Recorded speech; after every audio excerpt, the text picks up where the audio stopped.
Good day and welcome to the Synapse NG with Dr. Akimobola Otitoju, a program developed to spotlight diverse voices and actively foster collaborations. Here on the Synapse, we bring together brilliant minds from across the world, scientists, innovators, and thought leaders to share insights that shape the future of research, technology, and policy, especially from an African perspective. On today's episode, we shall be spotlighting Ezeobi Blessing Oluchukwu. Here's a brief bio of my guest today. Ezeobi Blessing Oluchukwu is currently a final year student of biochemistry at the Federal University of Lafayette, Nasarawa State. She describes her personal philosophy as one of quiet strength, where she moves with profound intention and deep creativity. Oluchukwu is not content to simply exist. She aspires, constantly learning, improving, and aligning her life with her goals. Her work is guided by curiosity, kindness, and a desire for authenticity. She is committed to advancing both academically and professionally and seeks to balance her studies, creativity, spirituality, and personal happiness. Oluchukwu is a learner with ambition and a creative with vision, focused on making meaning, not noise, as she builds a future that reflects her passion for growth. Oluchukwu, welcome to the show. Thank you very much, sir, Doctor. So how are you doing today? Well, I'll say today I'm feeling good. All right, so I'm feeling excited. How is Lafayette? Are you currently in Lafayette? Lafayette is yes, I'm in Lafayette. Okay. So my first question would be, you gained admission into Federal University Lafayette some time ago.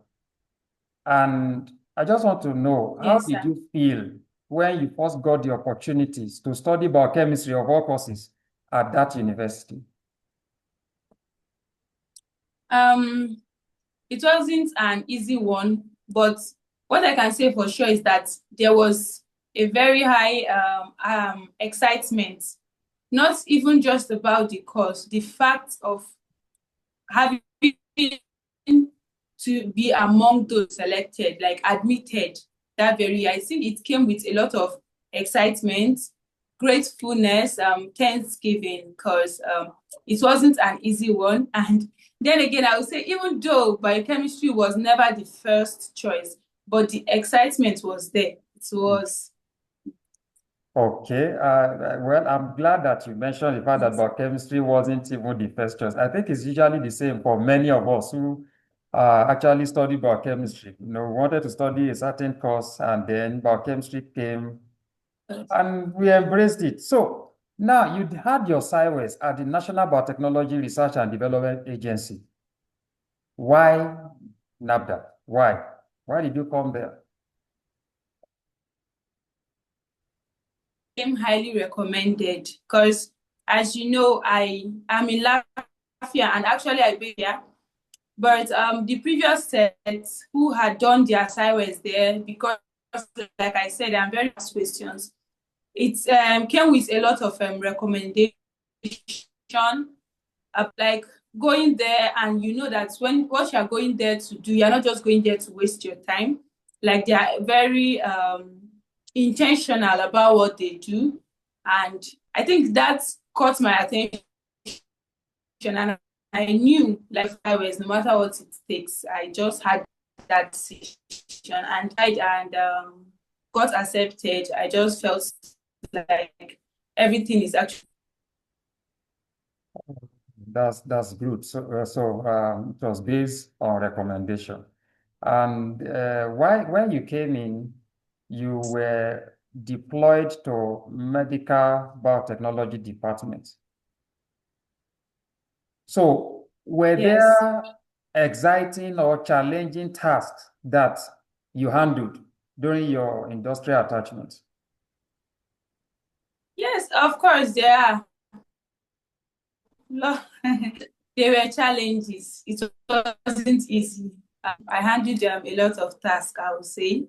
Though I don't know if you want me to go into details, but yes, I did. I think that should take me to my next question. Since you mentioned that there were challenges, and then, of course, there were exciting opportunities. However, first of all, if I may ask, your time at NABDA, did it bridge the gap between classroom theory and real-world research? 100%.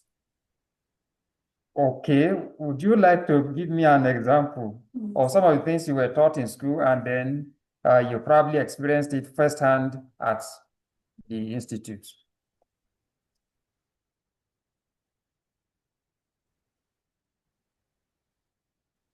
Hello, did you hear me? Speak with house.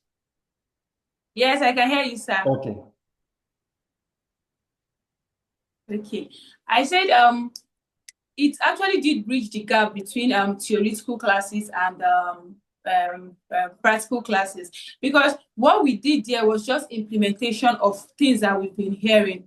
First, I would like to start by saying when we are in school and they tell us that chemistry can be anywhere, it used to sound funny. But getting to NABDA, the research or the practicals or the projects that we carried out explained it was just like an answer to that question that arises when we hear that you can work anywhere. Because imagine a biochemist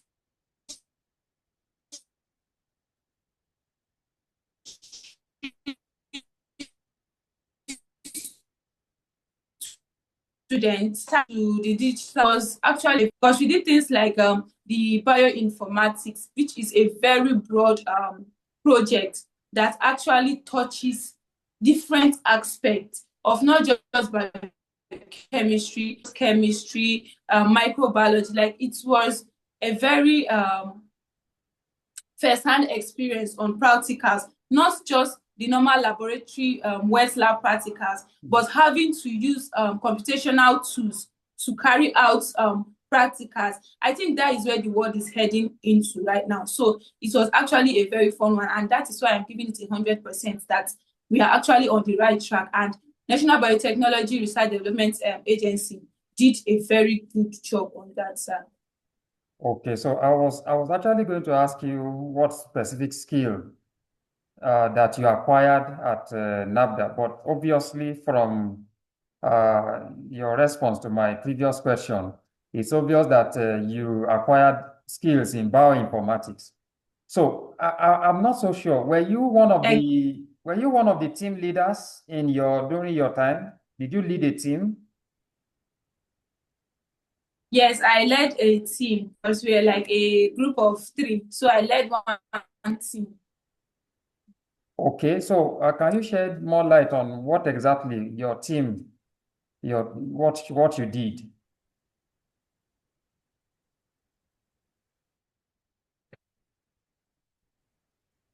Like I mentioned, informatics, which is simply using additional tools to analyze data and stuff, just like the world is going. So there are different stages. The bioinformatics we did specifically was pharmacoinformatics with discovery. It says we chose the ULSA because we chose it because it is a very common thing, especially among university students. Because sometimes people complain that hunger is causing ulcer, which know that it is not actually very true. But then again, choosing that ulcer, I think the group was that treating ulcer now doesn't work basically with just the use of antibiotics. So there are different approaches. So we use the triple therapy approach, where you combine protein pump inhibitors and 2 antibiotics. So we are grouped, and I had to work with metronidazole because we researched and chose 3 drugs, which were the metronidazole and amoxicillin as our antibiotics, and we took the vonoprazan, which is an alternative for the protein pump inhibitor. So we were grouped, so that the other processes which involve the molecular dockings and stuff, it will be easier for us to focus on a particular drug, to be able to screen compounds and find the one that works, that we think that we've researched and seen that will be better in the art of developing these drugs. I don't know if I answered your question, but Yes, there are, like I yes. said, there are a whole lot. It's not just. Yes, yes. I'm glad that you can talk so excitingly about what you did, and it's wonderful. I feel happy for you, and I'm sure that if you are exposed further in school, you'll be able to do excellent things. So now, the next question: are you still in touch with some of your team members? Yes, a lot of them. Okay, okay, that's good. So, now the question again is, for instance, you told me at the beginning of the show that the institution where you did your SciWest came based on recommendation.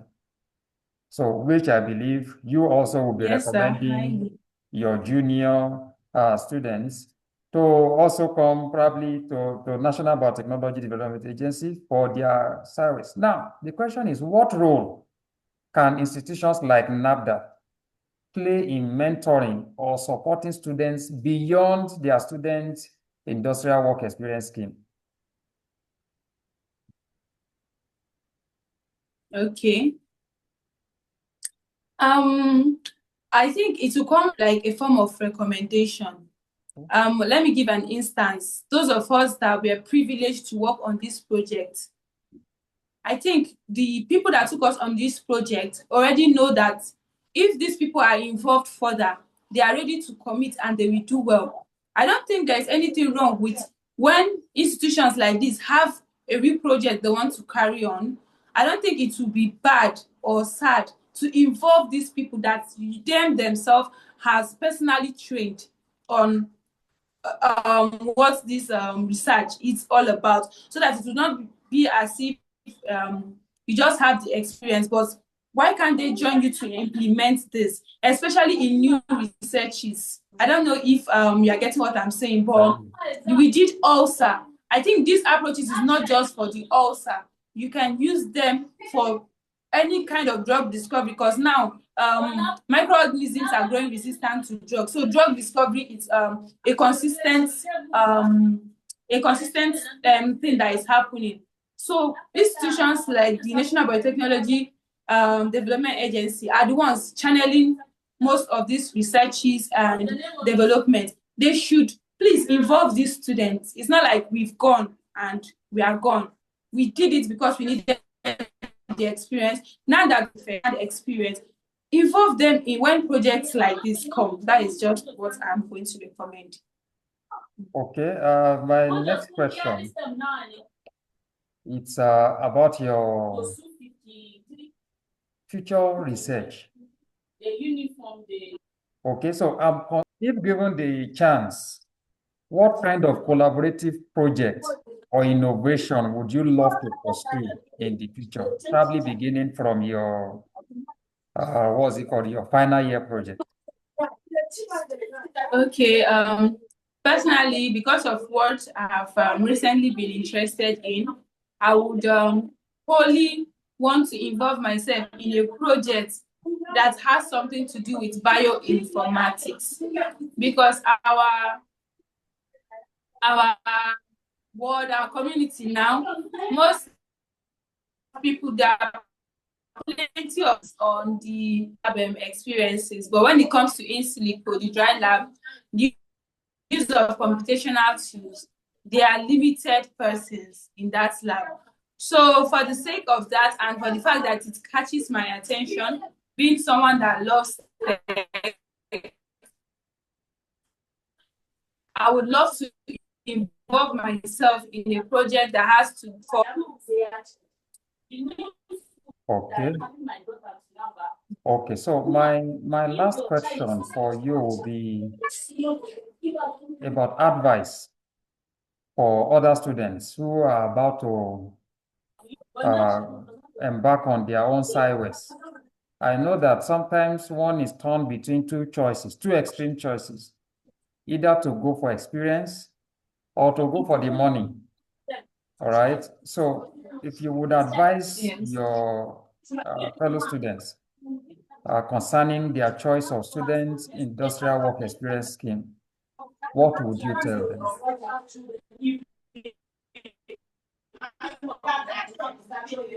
In the aspect of making a choice.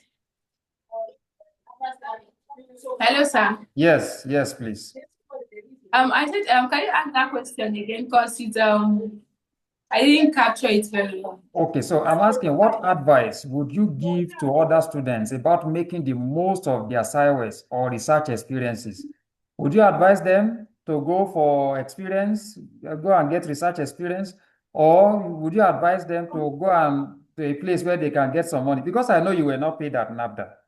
So what would your advice be? No, we were not. Let me say, we all have this mentality of money being everything. But that money that you think that you can acquire from elsewhere is going to finish. But an experience, like based on my experience now, I already know that I've been exposed to something that even if you call me tomorrow and say, come and do this thing, that's money that I was not even able to get. I know that I might even be getting something that is way more than it.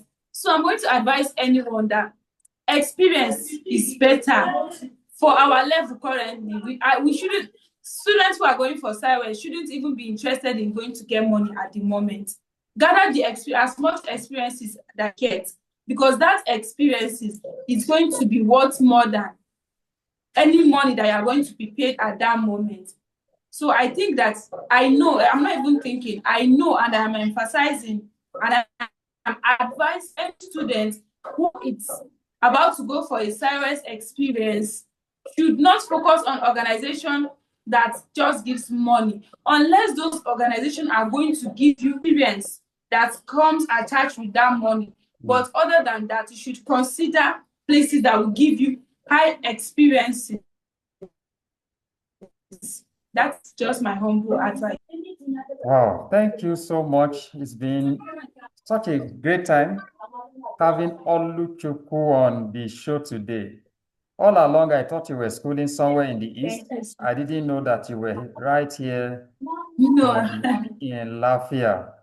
Thank you once again for coming on the show and for sharing your SciWest experiences with us. I wish you the very best in the future. And to our viewers, this has been the Synapse NG with Dr. Akinbobola Otitoju. Kindly visit our social media pages, follow us on X and LinkedIn, and also subscribe to our YouTube channel. Until we come your way again, stay curious. Blessing. Bye.